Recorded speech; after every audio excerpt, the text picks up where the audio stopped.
So, let's get started here.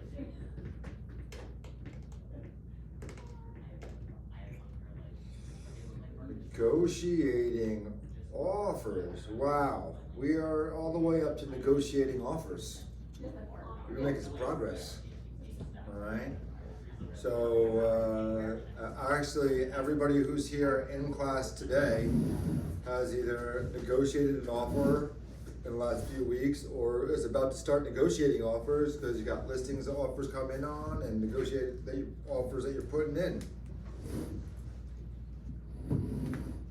Right? So, where have we been? Let's do a quick brief overview. Right? The first couple weeks we were sparking your career, embracing the job, connecting with your market, defining your value. Like, what are you even bringing to the table? Then we went into lead generation, right? Generate the leads, grow the database, do some open houses and capture leads with social media. Then we did more capture leads. Then we started going into follow-up because now we have some leads. First we need to know what to say. Then we had to get the leads to, now that we know what to say, who do we say it to? Then all of a sudden we had to follow up with the leads because we can't just say it once. That's of no value. You might as well do nothing if you're just gonna have one conversation, right? Then we went into strengthening that relationship. That goes hand in hand with that follow-up, is that strengthening relationship. And you start to qualify. Are they a potential buyer? Are they a potential seller, right? Where are they in that line? Are they ready in 1, 2 weeks, a month, 3 months, 6 months, a year? Because we're gonna follow up with each one of those differently. Tailor that campaign. Weird. Win the buyer, right? You gotta win them when they're ready. You gotta win the seller when they're ready. When that opportunity comes to fruition, you have to be there. So then you start to work with them, right? So now we started to make and receive offers, and finally today, we're negotiating offers. Whew. Yeah, right? So after you negotiate to the offer, guess what? Next week, we're getting to the closing table. You know what that means? Payday. We don't count on any commission check until we actually have it in our hand and the property is closed, because I've seen things fall apart on a final walkthrough. So we don't count it until it's in fully. All right, so let's go ahead and celebrate some successes. Don't like that word. Let's celebrate some good things that happened. Mike, what good stuff happened to you this week? I submitted my first listing into command. First listing in command, awesome. Then I had my client sign a buyer consultation. And buyer's consultation signed. So technically that's started two different transactions and one on each side. And that's very common for that to happen. So once you start getting into it, most people selling need to buy. Everybody buying doesn't need to sell, right? So just keep that in mind. This is all apply to both. That's awesome. Anything else? Any connections with new leads, new people that you made contact with? Any good follow-ups to people? No, I've been following up on a lot of people, but they just haven't been responding. So no, that's fine. Any personal successes that you felt that you've achieved in your real estate career? Learned something? You know, I know that you're working a lot of AI stuff. You're doing flyers, social media stuff. Like, talk to me about that. Nothing that really caught my attention to discuss in class that really wowed me this week. I've been pretty distracted, but that's about it, let's say.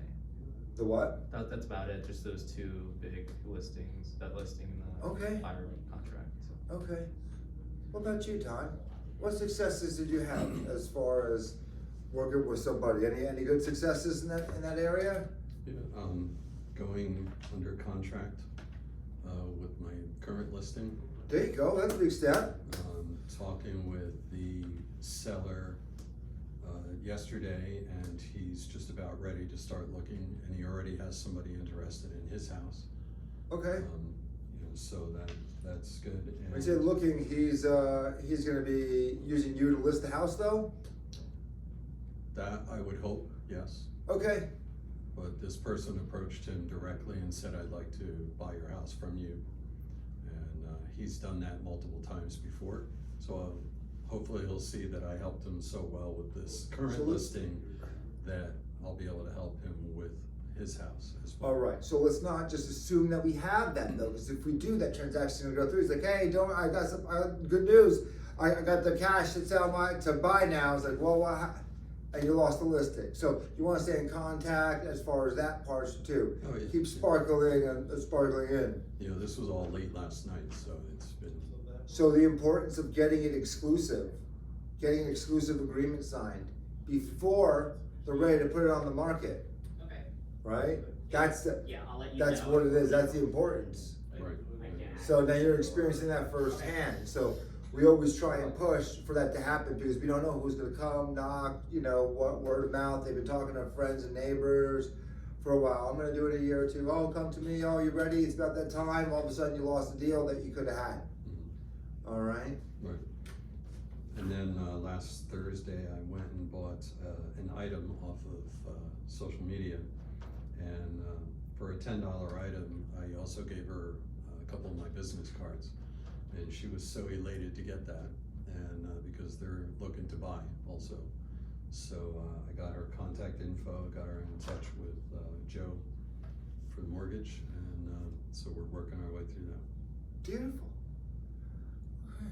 Congratulations, that's awesome. All right, so now we're gonna flip it around. What kind of struggles and bottlenecks you having this week? Mike? Just people not responding. People not responding? Anyone I reach out to, basically. How are you reaching out? Well, I have a buyer who I was who I met at the open house 2 weeks ago, who I've been constantly sending listings to, and just not just once a week, but I just haven't got an answer. I only got an answer back from one of the emails I sent him. Is it only email that? I only have his email. Okay. Yeah. And same, I have a tenant client. I spoke to him multiple times on the phone and talked to him through text message, but all of a sudden he just stopped getting in contact with me. Okay, So- do you have a phone number for I that? do his phone number, yeah. Okay, so Right. phone numbers are so important. So have you been calling? I haven't called this week. I was gonna call this week. Okay. Just give him a call and see how he was doing. If he got any of my messages. Okay, so a lot of times, we'll start off with this, right? So a lot of times we send emails, but we don't email people, not everybody checks our email as much as we check our Yeah. emails as realtors. Usually when I So send it's an always email, I important send to a text have, message. you always, Yeah. yeah, so that's why it's so important to get a phone number when you get that.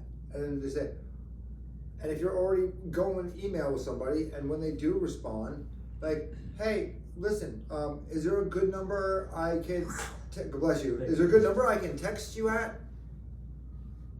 Because sometimes if there's a good listing that's just like too good to be true, and I send it to you email, I don't want it to get lost in the ether with all the other emails. I want you to, I kind of give you a quick heads up about it. I don't want to bother you for nothing, but and that's a good way of trying to grasp that information. And the same with the people you're trying to call once a week, they're not picking up.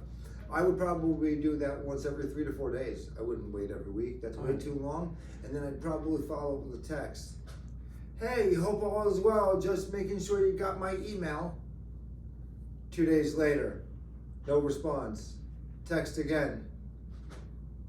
Hey, hope you're okay. Are you getting my text messages? I sent you at home. I just wanted to let you know, see if it's of interest or not. If you just let me know either way. Then you wait like 4 or 5 days later, you know. Hey, not sure if you're still interested in purchasing either now or down the line, but I just want to make sure that you're getting my texts and emails, and I'm not bothering you. Mm-hmm. And say, no bother, I'm getting them, I'll let you know if I like something. Okay, perfect. You keep sending them, then you're not wasting your time. No, sorry, I changed my mind, no longer interested. Please stop texting and email. Okay, that's just as good. I'm gonna take them off the list. I'm not putting any time, money, or effort into them at that point. All right, so maybe we could try that, kind of pivot from what we're doing. I like what we're doing. Shorten up the approach, try different avenues, see what we can do. All right? Awesome. Don, what about you? Any personal bottlenecks or issues you're having this week? I think for me, trying to integrate AI and learning it at the same time, you know, it just doesn't always respond the way I expect. And like you said one prompt yesterday and yours came up really nice, and I tried a similar prompt and just get a bunch of text. You know, like it didn't look anything like what you had. So I get frustrated with that because you know, I'm just not quite sure. And I know I'm using a different platform than you are, but you know, I'm trying to see. So what platform are you using? Keeping. It's Perplexity. Okay. But it uses the model of Claude. I can choose the model that I want to use. Yes. And I chose Claude, which significantly changed the sign I made. You know, and the fact that it created the PDF, because Perplexity by itself would not create any PDFs at all. So I'm just, if Claude is better as far as producing the stuff I'd like to produce, I'll easily change. It's just learning how to make sure that that is the correct platform to go with. Okay, so how long have you been using it? Very short period of time, a couple of months, but I'm not on it every day. Okay. And yes, I was using it like Google in the beginning because I didn't understand it, but I'm getting better. But now imagine that's a person. How long have you been talking to that person? 2 weeks, a month at best? Right. Not every day, once every few days, half hour there, 15 minutes there. Would it be fair to say 5 to 6 hours total? Mm-hmm. Okay. So you got to know somebody, i.e. a AI platform, pretending like a person for 5 to 6 hours, and you're expecting the same results as me. I'm inputting 4 to 5 hours a day on the low end for months. So it's like me being in a room with someone 4 to 5 hours a day, 7 days a week, and you're expecting that same bond in that relationship. No, I was at where you're at. I was probably behind where you're at right now, because I wasn't using it right either, and I need to be guided. And now you guys get to learn from my mistakes to kind of expedite that process, right? So it's all new, so don't get frustrated. Just realize, and it's gonna get a little better. You're gonna say no, and this, and that, and as it'll learn the responses that you like, the more that you use it. So I recommend using it a little bit each day. I think you should be on there 5 to 10 minutes each day. I don't want you spending all day there to get frustrated, but I think you should learn one new thing a week. One new thing a week until you feel comfortable putting that you learned one new thing a week about it, AI that week, and then you took 5 to 10 minutes practicing it and working with it that week, and then you're gonna say, you know what, I could learn 2 things. I'm gonna do one thing on Sunday, and then I'm gonna do one thing on Wednesday. And now I'm shortening the time because it only takes me 5 to 10 minutes for like 2 days, and I'm getting it, I'm completely understanding, and the answers are getting better and quicker. And then you could go into one thing a day, and then, you know what I mean, spend like 10, 15, 20 minutes on it, whoop, and then a couple things. And then you could walk away, update some memories, create templates and PDF files. Now you just tell it to do, right? So try and take away the stress, realize that it's a brand new relationship, you're meeting someone for the first time, and you're expecting to have them know your whole life story and like the way you like to respond. But after you know someone for a couple months, every day you can almost know what they're going to say, the way they're going to say it, you know. Mm-hmm. They know if you like short answers or long. They know when you're rolling your eyes, if you're, when you talk too long. So it's things like that, but on this platform, that it's going to happen. All right. Does that take away some of the stresses? Well, it does. And part of the problem, was my interpretation of the expectation, having taken some AI classes at conferences, where they give you the impression that just say these few sentences and everything's going to pop up because they show you in class. that's on my side, you know, to realize that, like you, they've been using it for a very long time. So when I try the same thing and don't get the same result. They were doing this on code before AI was a thing, so that's why it's very easy for them. They know the right prompts, what to say, how to, you know, the way that this operates and thinks. So that's where it's coming from. Yeah, Okay? I'm too quick to go down the rabbit hole. Yeah, one thing, get 1% better every day. 1%, I started excelling in everything when I said I only need to get 1% better each day. I want to learn one new thing each day, and that's it. I got it done. Now, if I happen to learn something else at the end of the day, awesome, I learned more than one thing. But that doesn't mean I'm not gonna learn one more thing tomorrow. And then it snowballs, and then these 2 things, 3 things that I learned combine to learn another thing in addition to the skill that I learned the next day. All right? Okay, so good. Congratulations, guys. You got some great successes. That's amazing. And then I think we have a little bit of a strategy of how to overcome the obstacles and the hurdles that we're facing this week. All right, so back to it. Negotiating offers. I love it. Just take Lance's class. We're going to. Lance's class coming up. May 26th, Tuesday from 1 to 3 in person. Mesa, make sure you're there for that one if you can be. That's a Tuesday, May 26th, 1 to 3. All right, that's taught by Lance. That is not part of our course, but that is something that I highly recommend going to. Is this the same class he did last year? Revamped. It's revamped. There's no such thing as the same class you did last year. If it did, you're probably not successful in real estate. Because nothing I'm doing this month is the same I'm doing 6 months or a year ago. Because as soon as you successfully learn it, there's something else to be learned, because then that's an old skill. It's like saying, oh, I learned how to do a VHS tape, now we're on CD. Okay, now we're on SD drive. Okay, now we're on a mini port. Now it's in the cloud. Oh yeah, but I already know how to back up my memory. Oh yeah, well then, and this is the way technology comes out, the way real estate is, every day is a year. All right, so let's go into negotiating offers. Let's use a 3P approach. Let's start thinking about what we're gonna learn. Let's start considering what questions that we may have and what we'd like to learn more about. All right, but the 3 Ps, does anybody know what those 3 Ps are? Prepare, present, and position.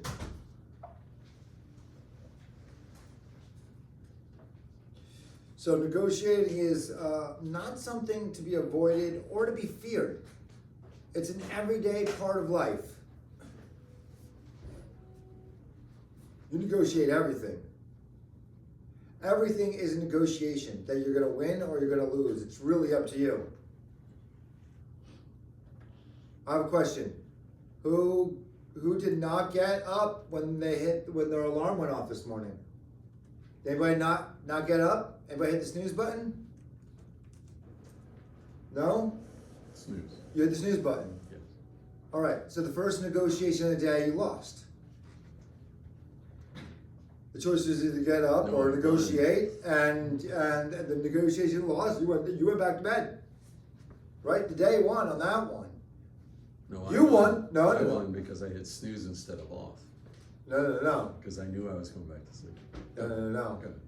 But if you hit off and then do your day, you already won your first negotiation. What route you take to work, that's a negotiation. It's a choice. Everything is a negotiation. You negotiate with yourself what you're going to eat. You negotiate the salary you're going to make. You by the actions that you take. Oh, I'm going to go off. Oh, I'm going to see my friends. No, I'm going to work. Everything's a negotiation. Let's start thinking about that. When you start thinking of everything negotiation, other things open up, opportunities open up that you didn't even realize were an opportunity. I'll straight up walk into a store and be like, I'm not paying that, come on, give me a discount. You can do better than that. Oh, sir, we can't negotiate. Oh yeah, no, it's negotiation Tuesdays. Come on, negotiation Thursdays. Wouldn't it feel great to give like an extra 10%? And people don't believe it. It's just by asking. It's Asking is negotiating. And you might not get it every time, so it's nothing to be feared. You do it every day. You do it successfully and unsuccessfully every day. Right? It's just up to you. How much do we lose by hitting snooze? Not that much. You're still here. You still went to work. You still were productive. You still got a lot of things done. But you just failed to negotiate that extra 9 minutes for yourself. That was it. So let's not fear it just because you lost the first negotiation. There's a lot of ones that we lose. Okay, but let's win the important ones. Anybody bought a car? I would think so. I mean, I You did. ever bought a car? You ever negotiate price? I did. Okay. How'd that go? Talk to me. Got what I wanted. There you go. Were you afraid to say, I'm not paying that, this is what I want? No. Okay, I have a question. Did you just go in, look at the car, and just say a random price? I researched it. Oh, so you have a strategy behind that. So you're telling me you prepared? Mhm. Oh, okay, so no different in real estate, right? We prepare.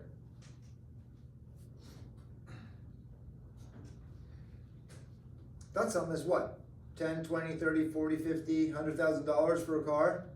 Now people are spending $4, $5, $6, $7, $800,000. $5,500. Yeah, there you go. That's pretty nice.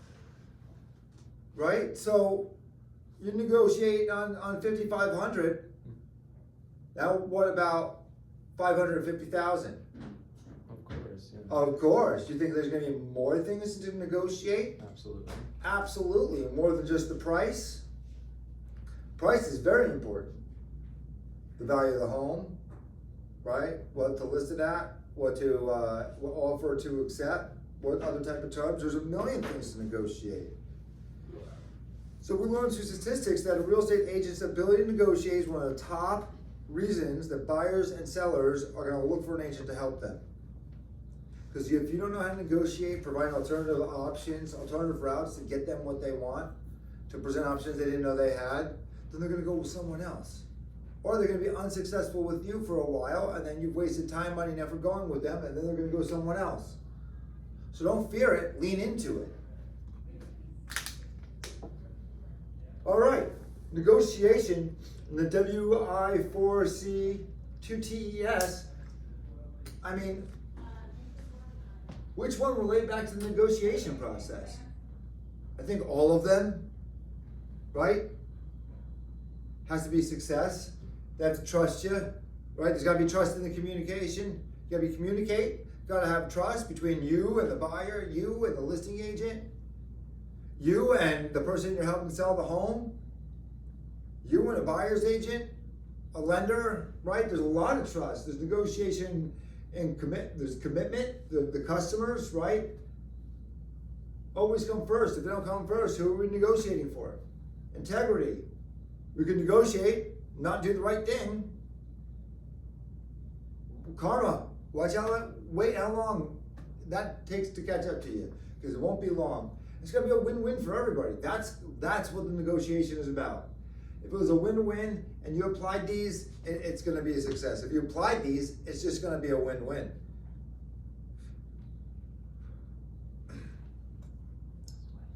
So we learned about offers last week, simplified when it was accepted, all right, all the way through processing and closing date. However, it's not normally that simple, is it?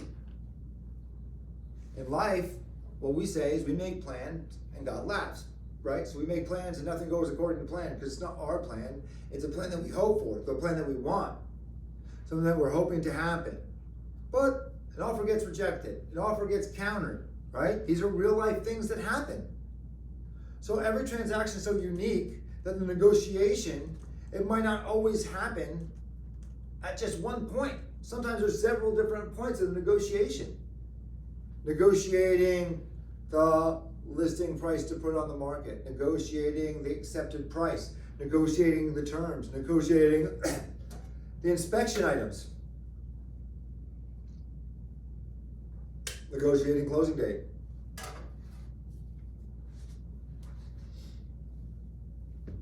All right, there's so many different aspects where we need to get someone to negotiate.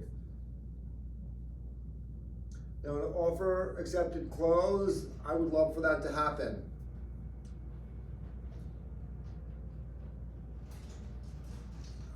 Hundreds of transactions, I don't think I've had one of them happen. Even on something simple. Oh, we gotta do this, what about this? Can you extend the closing date by 7 days? That's a negotiation. Everything is a little negotiation. So we want to establish your negotiating skills so you can go in and negotiate with confidence. So how do we get confidence? By doing something successfully multiple times. Who do you need to negotiate with? Clients, agents on the other side.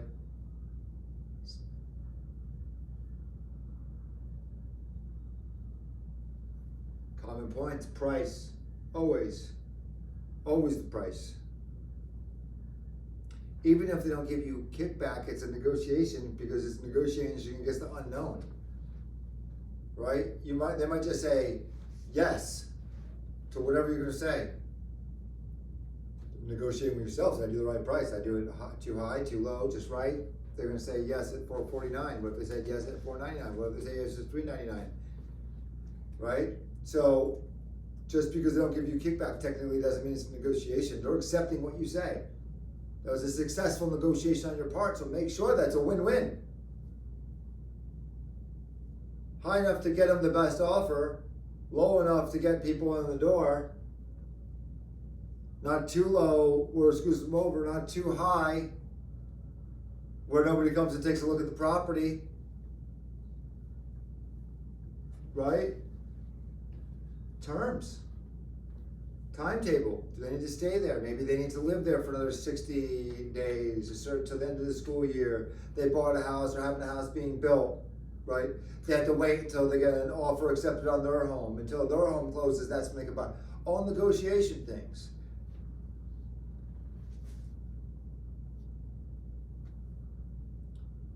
All right, so we learned what could be negotiating pricing and terms. But inspection is another big one that's not necessarily in here right away. Inspection items. They're going to come up for everything. And people could say yes, people could say no. It's how was the offer written up?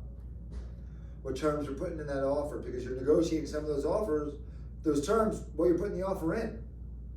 And then things might change. And even though they said yes and agreed to it, they might ask for something else after inspection was done.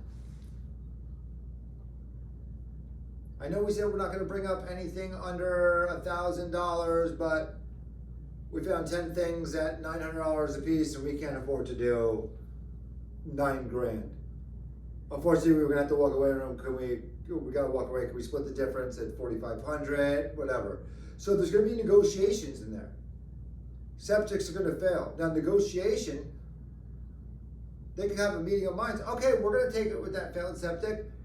What's the negotiation? Are we going to have it fixed and give it to them at the same price? Are we going to sell the home as is and just take money off?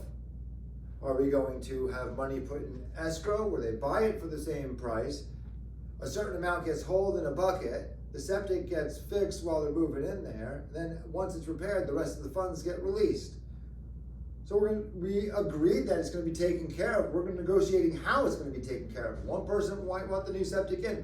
One person says, I don't want it, just give them the money. I want less for the house. I don't want to deal with it. So that hasn't become a meeting of the mind.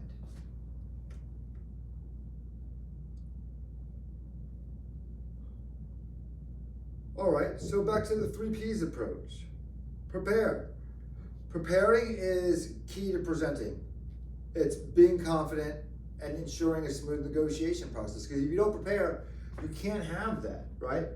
Present it. How are you going to present it? Did you come up with a strategy at all on how you're going to present your offer? So send it to them in an email. Are you going to give it bullet points? You're going to go over the highlighted things, right? Position, how are you going to position it? How are you going to move both parties closer until you have a full agreement? So we're going to go a little deeper into each of these pieces, starting with preparing. You got to know your goal. Who you're representing? Buyer or seller? What's their goal? Seller, get the most amount, but that person won't come up by $10,000. $10,000, you're gonna lose it. There's no other offers around that price. All right, so the goal is to sell it. The goal is also to get it for the most amount of money. So you have to know your client. Say, okay, we want the most amount of money. So what happens if we? Yes, they're not up at the price that you want, but what if we don't get the price that you want? What if we get an offer lower than this in the next 60 days, or nothing at all? Are you gonna be able to buy that home that we got the accepted offer on? Isn't that really more important? Okay, so you pay an extra $60 on the mortgage, $65 on the mortgage for the $10,000 gap. Is it worth losing it? Yeah, if yes, okay, then we don't take the offer. You need to know what is their true goal. It's not really that $10,000. It's getting the home sold, because it's an estate sale amongst 4 other people or family members who are fighting for a year for an extra $2,500 a person. So yes, it's a monetary goal, but there's also other goals, because it's not just monetary. Just like in real estate, yeah, I want to make 100,000, 500,000, $1 million. Yeah, but why? What is that going to do? What are you going to do with that money? Essentially, that's the same thing with them. I need to pay off debt. Whatever it is. Know your client. You got to think ahead. All right, you want to make an offer? Make an offer on properties where you can think ahead. How are you going to think ahead? Well, I'm probably going to call the other realtor. How many offers do you have? What's your client looking for? Do they want a closing date to move out quick? Do they need to buy a place in order to sell? That way you can tailor those terms. All right? Set those clear expectations. Hey, listen, we have a couple different offers on the table. Here's what we're going to do. This is why, if you want this home, you said between $425 to $450. You're at $425 right now. We know that there's 5 other offers on the table. I suggest going in as high as you can feel comfortable. You're at $425 right now. If somebody bought it at $430, would you be mad you didn't put an offer at $430? Yeah, well, yeah, I would have gotten it at $430. Okay, so now our minimum. Now we're not going to put an offer at $425 anymore. We're going to do $430. Question: somebody makes an offer at $435. They accept that offer. You gonna be upset? Work it up until they do. Well, $455. Oh, $455. Let them have it. Okay, put in $450.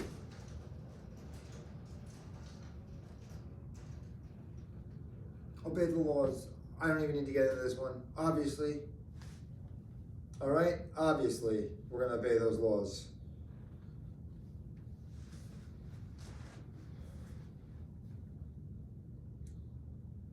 Know the documents inside and out. That's why it's so important to come into contract class. Right? Know what they're signing. Know what you're signing. Know what those terms are. Know how to explain those terms to your buyer, to the seller's agent, to your seller, to the buyer's agent. Whatever it is, you need to know it inside and out, like you're teaching this class. That's how well you need to know these contracts. As soon as you say, I'm not really sure what this is, okay, stop. Stop. That's what you should do. You should have a contract right now. You should print one out, and you should start going through it. And then everything that you don't fully understand to the point that you can teach, you highlight, and then we go over it to a point where you can explain it. Then we move on to the next, and then we move on to the next. And it's not going to be all at once, and it doesn't need to be all at once. 1%, one thing a day. All right? Needs to know where you're going to find those paperwork too, obviously, right? We're going to find some of the paperwork on our back end. If we're representing the buyer, we're going to get a lot of those buyer documents from them. But we're also going to get the seller's documents online, right? From the listing and the lead-based paint disclosure. And then we have to go to the MLS, our local MLS, for the tax record that we need for our files. It has block and lot and other things information. So not only know them, know where to find all the documents relevant to making and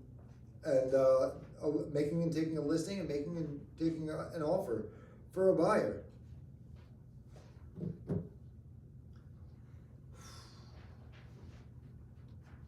Mike, you want to read that top left corner out loud? Provide you with the points. Above that? Ask purposeful questions. Don, what's a better way of saying that I might have said maybe once, maybe twice, definitely not 3 times, that I've said before? Ask what kind of questions? Meaningful? Close. AB. ABQ. Ask better questions. Get better answers. Okay? Hey, how you doing today? I'm alright. Yeah, that's the answer you're gonna get. Right? Hey, I know you and the kids went away for the weekend, did a little hike. How was that? Oh my gosh, the kids loved it, blah, blah, blah. If you ask a better question, you'll get a better answer. If you ask a crappier question, you're gonna get a crappier answer. And then you're gonna have to give a crappy response, because what do you only have what they give you to work with, right? So put them in a position to give you gold to work with and a lot of avenues to follow up on. Better questions, better answers.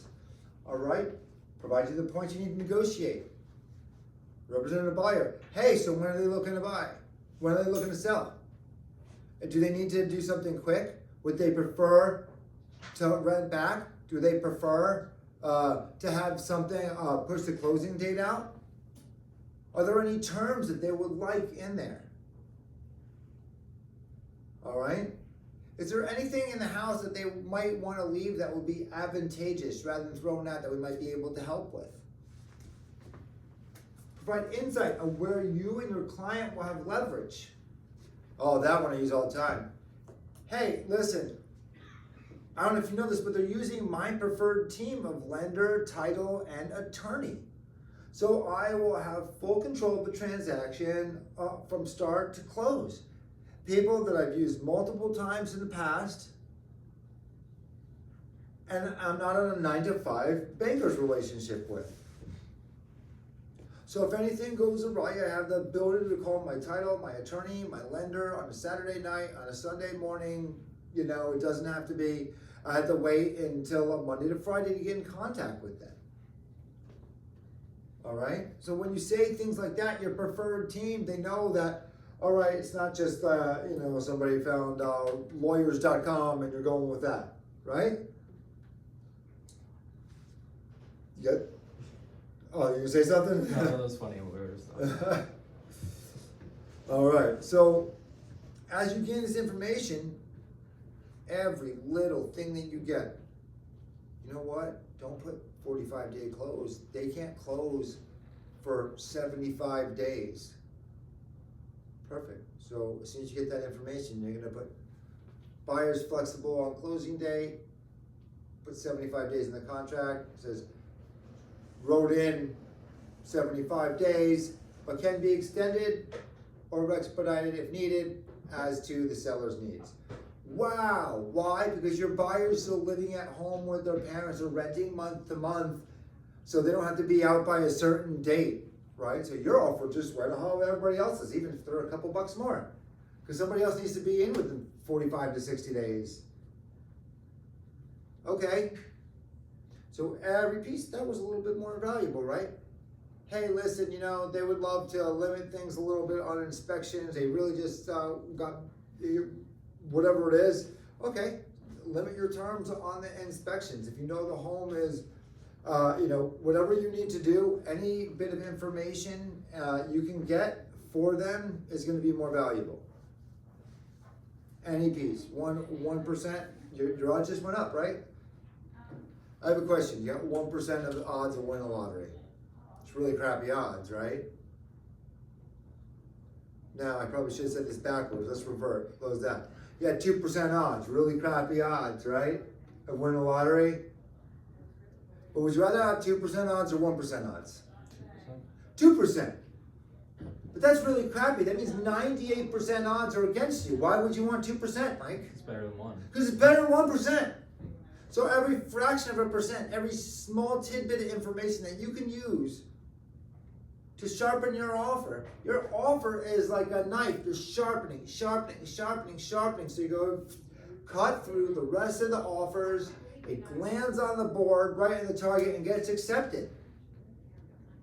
But if you have a dull blade on a dull knife and you just throw it and you don't aim, you don't prepare, nothing. You're not even gonna hit the target. And then if you're not going all those extras, even if you hit it, it's gonna bounce and everybody else hit it too. Only one's gonna accept it, so you have to have the sharpest knife. Everything you're doing, right? It only takes one throw to get accepted. How long were they sharpening that knife?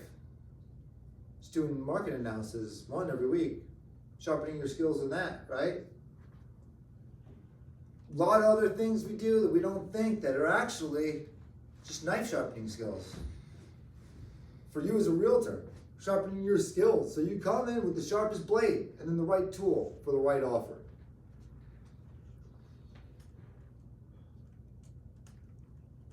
So set your expectations with the client too, all right? You wanna allow your client, let's see, basic level is 2 types of questions. There's open-ended and closed-ended questions, right? We went over this. What's the better one? Open. What's the worst one? Closed. Closed. Because we don't get any feedback. Done. Did you have a good day today? Yes. Okay, crap, what do I do? Or, hey, Mike, how you doing? I'm doing good. Yourself? What'd you do today? What have you been up to today? What'd you get accomplished so far? Well, I found a photographer for one of my listings. I'm trying to get that scheduled with them. It's probably the respond to some emails. What about you? Open-ended versus closed-ended. That's it, right? Versus Mike, right? You have a good day today? Yeah. Yeah. Okay, yeah, it doesn't draw anything. There's no emotion. What'd you feel? Oh, I caught a photographer, I got some stuff done, man, I got accomplished. Now you're relaying an emotion to the conversation. They are. A positive emotion, right? So think about those questions. What type of emotions are they gonna emote? So like sometimes they'll emote negative ones, but that's okay because you need to learn what did you say, how they said. No, not everybody's gonna positively respond to everything. Some people will respond negative, some positive to the same question, but you're gonna learn what's working more often than not and what you can say to some people. You'll be able to read people like, oh, I'm not gonna ask them like, hey, how was your day today? Because you're like, oh, well, I stubbed my toe and, I fell and I tripped because I didn't tie my laces and I got in my car and it was empty, so I had to go get gas and I was running late and I forgot my wallet. Like, well, okay, those are the people that we don't ask those questions to. We kind of want to cut them out altogether, right? Because we don't want that vibing off of us. But it's like, oh man, I had a great day. Hung out with my nephews, went to the park. I'm actually, I got Realtor night with friends. I gotta go pick up something, some food. I'm making a dish. I actually gotta share that recipe with another Realtor friend of mine. I can't wait. You know, I did a big build out. Oh man, I love talking to you. Every time I talk to you, you put me in a good mood. It makes me feel how great I am. What kind of person would not want to talk to them? Every time you talk to them, they make you feel great about themselves? Why not? Be that person, right? So how do you do that? Open-ended questions, better questions. How do you do that? What additional information should you know? How important about what's important about closing in 30 days? How do you feel about that? All right? What would happen if? What would happen if somebody got an offer accepted $10,000 more than you, right? Why is this so important to you? Why is it so important that we sell your home for this number? Why is it so important that we sell your home by June 1st? Right?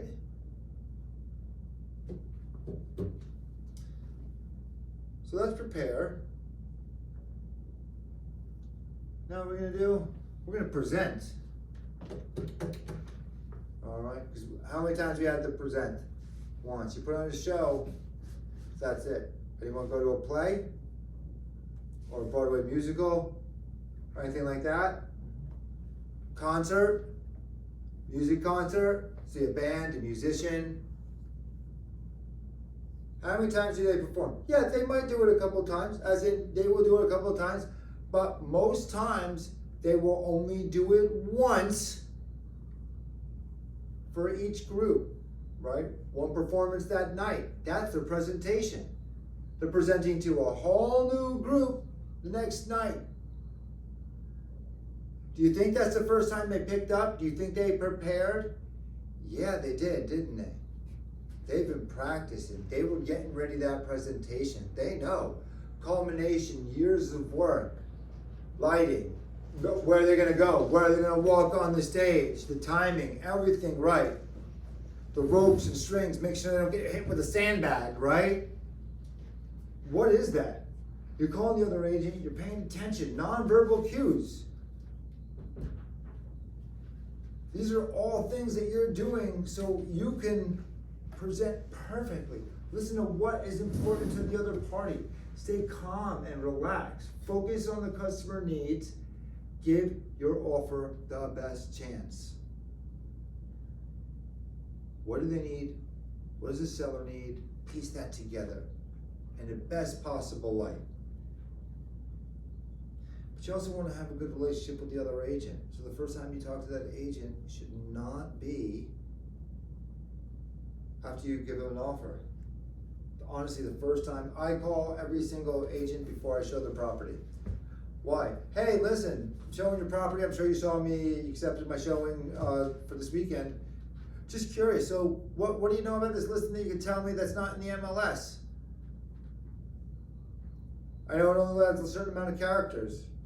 You know, is there anything important to the seller that's not in here that we should know that might be advantageous to help it to my sell it to my buyers? Is there any specific knowledge about the area that might help? Is there anything, if say they love it, what any special terms that the seller's looking for? Let's speak to them afterwards. Hey, listen, I'm so sorry. I don't think it was going to work out. They said they loved the price was fine. It's just the layout, you know. They were just the way it laid out with the kids, or maybe it was a little too far on the road. We really couldn't tell from the pictures. It looked like such an amazing house, but they thought the yard was going to be a bit bigger the way it was configured because they have a kid and another one on the way, right? So you want to relay, or you know what? Hey, listen, they said that it probably said it wasn't bad for the price, but they're looking for something a little more turnkey. Or hey, you know, that house looked amazing, but realized that that's probably top of their budget, and they couldn't even really change little things about it. So as amazing as this is, they wouldn't even have the money to change their paint colors or something, you know. So I know you made it perfect, but it's, you know, they wouldn't even need, it's kind of as tight of a budget, they wouldn't have any leeway to change anything. But they said it was amazing for the price, you know. Build that relationship with that agent.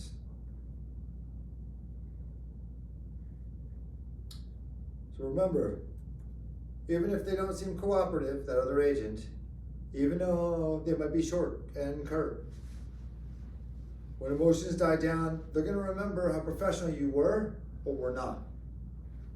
Okay? I remember that. I remember that because probably about 7-8 years ago, so the voicemail on my phone, I had someone, an agent, call, leave a voicemail that cursing me out, saying what kind of idiot my attorney was, and they were using language other than idiot that I don't like to use, and said they were going to threaten to beat the crap out of them in stronger, harsher language. I was like, okay, I'm saving that. And then ever since then, when somebody wants to see a property, I will let them know, hey, listen, I'll show you this property. I'll just let you know I did not have a good relationship with that agent in the past, as far as the way that they operated. We will still I'll show you, we'll make an offer. But, you know, just as much as I say, oh, I know that agent and that agent's great, I've done money transactions, things have gone smooth, I also have to let you know when I have things have not been smooth the other way. And it might be different. And things might go bad with somebody that I have a good relationship with, but I just want to give you that. And you go, oh, Mike, man, if you say, I don't want to talk to any of the homes. Okay, I don't want to avoid them, but nope, I won't. I don't even want to deal with that person if they're going to give you such a hard time. I want someone who's going to be easy going, because I know how easy going you are. So if it gets to that point for you, I know that that's an extreme. Okay, fine. All right, so acknowledge and affirm the common ground. Ask what and how. Know that positioning is a process. and know when to walk away. I've walked away from offers on the listing side. I've walked away from offers on the buyer side. Even they come to me terms and the way it was, and it's not meant to be. If it's not meant to be, do not force a transaction ever, ever, ever.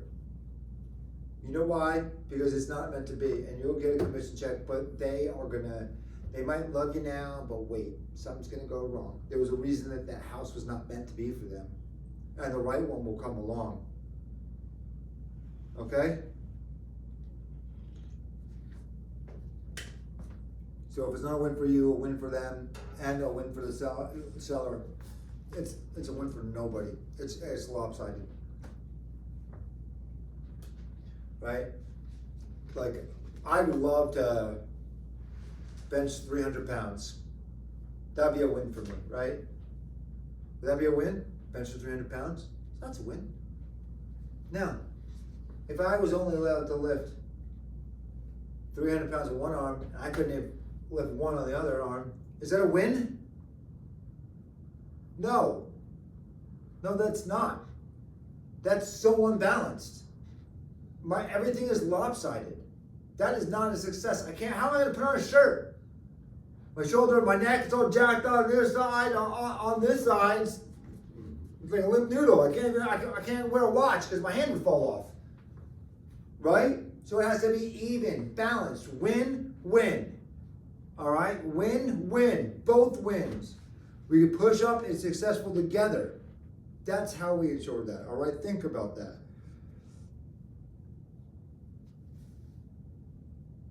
All right, so now we have a little approach on the groundwork for negotiate. We're gonna go over some of the tips for best practices to help you with your negotiation. All right? This is what we're about. Being professional, obviously. Right? Professional in everything we do, even with those who are not professional with us. That's when you need to be more professional. The people who are professional with us, we're professional, but then we joke around, have a good time, and build that better relationship. But when someone's not professional with you, would you flip out? No, we're adults. You get more professional. You make sure that all your I's are dotted and your T's are crossed, because you don't want them, you know this is going south quick, and you don't want them calling you out for one minor thing that you did wrong, right? So you hold your breath, you double think, should I say that out loud? Nope, I should keep that one as a thought. Let me reformulate that. So it doesn't sound as harsh and aggressive, so it sounds like it's just a friendly suggestion, right? So your goal is to sign the contract. You gotta continue, pay attention to your communication, your tone. Refer to your client's motivation. Listen, I understand you can come down a little bit more, but my client would absolutely love to, if we could come up any more, we would. There's an absolute ceiling for them, but they can't envision anywhere else. Listen, I know, is there any way? You have to put a little emotion, keep their needs, keep their mindset, right? Don't reveal too much.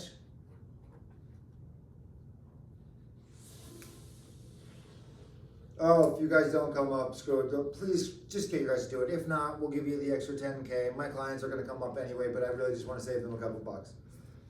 Okay, no, well, duh, we don't say anything like that. That's our fiscal responsibility, right? That we just, our fiduciary responsibility, that we just cross that moral and ethical boundary. That's a big, big no-no. Don't get too attached to the outcome. A lot of times we're more attached to the outcome as a realtor than our clients are. Why? What happens when a house closes? You get paid? Yeah. If it doesn't close, what happens? You don't get paid. All right. What happens if your clients close on a house? What happens to them? Got a new place to live. What happens if they don't close? They're living in the same place they are now. Costs them less money. Right? So don't get attached to the outcome. It's tough. How many people took a listing? The first thing they did was calculate how much they're going to get as a commission.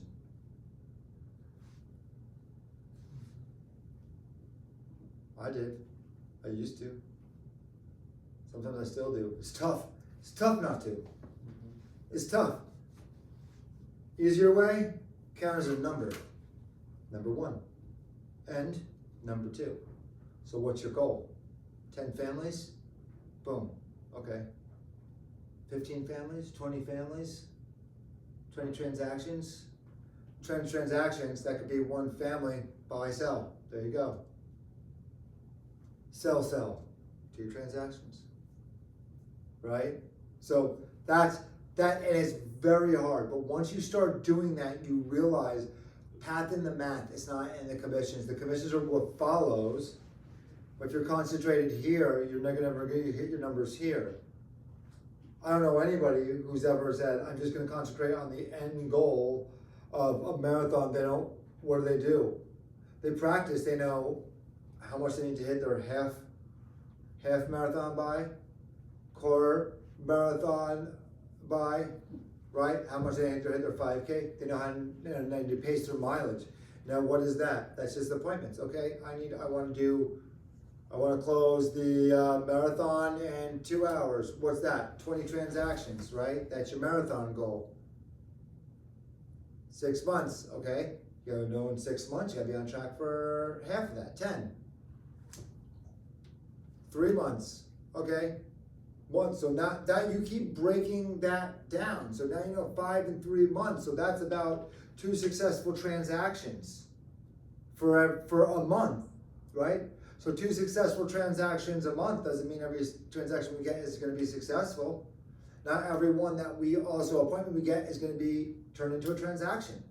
So now it's how many number of people do I need to talk to? How many contacts do need to be in my database to get me that listing?